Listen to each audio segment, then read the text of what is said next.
Hi, I'm Kate and welcome to my channel. So this is a video that I've seen done many times and I thought I would go ahead and give it a try, but it is if I could only keep 10 palettes, which palettes would I keep? Now it took a long time for me to narrow this down. I do have over 100 palettes, so narrowing it down to 10 was really hard. I had a few different thoughts as I worked through this. I wanted a good variety if I only have 10 in my collection. I wanted some neutral options. I wanted lots of different colors and finishes. So the 10 that I picked today might be different than 10 I would pick a week from now. The first palette was a really easy one for me, and that is the Natasha Denona Gold palette. Now I love this palette for some really beautiful warm golden neutrals. The shimmers are beautiful. I've loved every look I make with this palette. You can go really like bold and sultry, you can go really soft and neutral. So this is definitely one of my more neutral picks that I would keep. On the opposite end of that, I picked the Moira Garden of My Mind palette. Now this is just a straight up neon palette. I love this palette. I think I've convinced many people to buy this palette. They're just great mattes. There is one shimmer in here that I don't really grab for, but the matte shadows are really bright and fun, and it's just a great variety in here. So this is number 2. The next one has been a favorite since I got it, and that's the Huda Mercury Retrograde palette. Just another one with some really unique shades, beautiful tones. The more kind of neutrally matte shades do lean a little more pink, but you do have a really beautiful deep shade. You have some really fun, unique shimmers in here.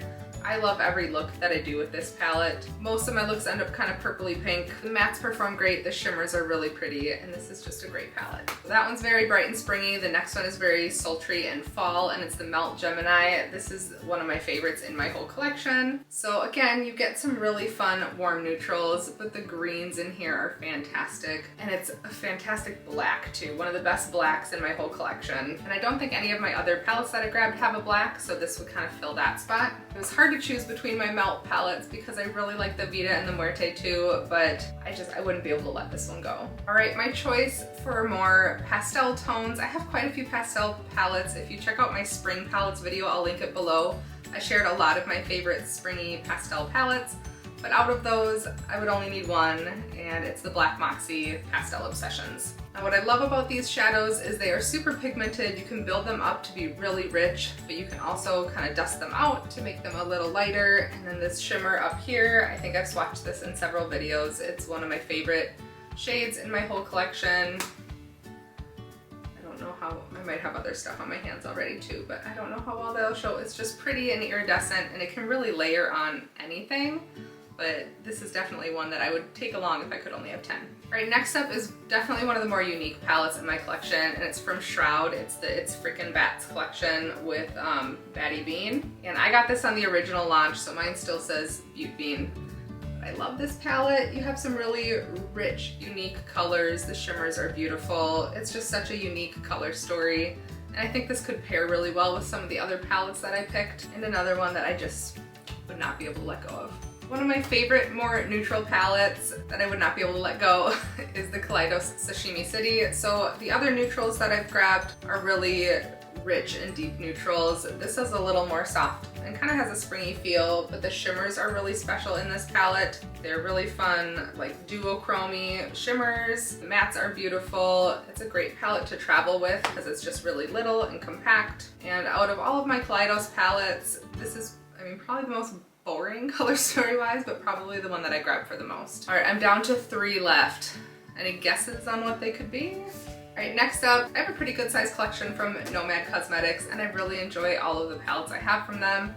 My favorite by far is the Iceland palette. So this would get me some great like red, orange tones, lots of beautiful blues, some really unique shimmers, some really deep grungy mattes. Another palette that I wouldn't be able to let go. I love this palette. Every look that I've created with it, I love, but this would definitely be coming along with me. All right, 2 to go. The next one is the palette that I actually ranked number 1 for 2021, and it is the Blend Bunny Surge palette.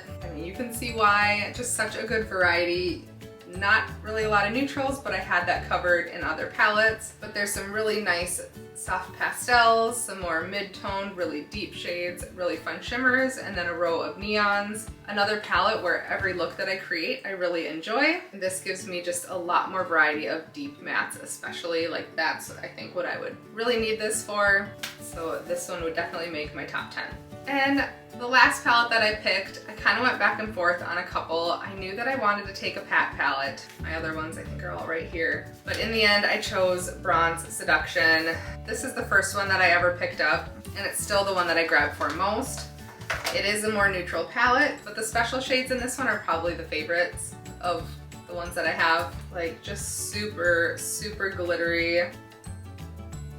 How pretty and shiny those are. So this is definitely one that I would want to take along with me. It was one of my first like luxury makeup purchases, so this one would be in the 10 palettes. Well, those are the 10 palettes that I would keep if I had to whittle down my collection, which I don't anticipate having to do. I do declutter every once in a while, but you know, for me, part of the fun is having a collection that I can pull from and compare different things, so I don't get rid of a lot. But if I could only keep 10, those are the 10 that at this moment I would take with me. Thank you so much for watching. Let me know down below if you would have picked any of these or what kind of your top couple palettes would be that you would not be able to let go of. Thanks for watching, and I'll see you soon.